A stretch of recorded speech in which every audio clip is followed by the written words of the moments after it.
একটি জুতোর গোডাউন আছে এবং তার সঙ্গে যেটা হচ্ছে কি আমাদের মোবাইলের টাওয়ার আছে বাড়িতে। সম্ভবত ইলেকট্রিক শর্ট সার্কিট হয়েই সম্ভবত মনে হয় অগ্নিসংযোগটা হয়েছে এবং বিধ্বংসী অগ্নিসংযোগ আপনারা দেখতে পারবেন।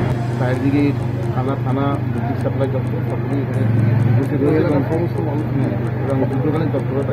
আগুন লাগার পর সঙ্গে সঙ্গে আমরা ফায়ার ব্রিগেডে খবর দিই এবং আমাদের পাড়ার ছেলেরা, যত পাড়ার ছেলেরা সবাই মিলে আগুন নেওয়ার চেষ্টা করি। যেখানে যা পাই জল ফল দিয়ে নামে এবং আপেল মানে যে মালিক, বাড়ির মালিক যে সে ওপরেই আটকে থাকে, কিছুতেই তাকে বের করা যাচ্ছিল না। আমরা প্রতিবেশী এবং পাড়ার লোক এবং ফায়ার ব্রিগেডের সহযোগিতা এবং পুলিশের সহযোগিতায় আমরা 3 তলার গ্রিল ভেঙে ওকে বের করে নিয়ে আসি।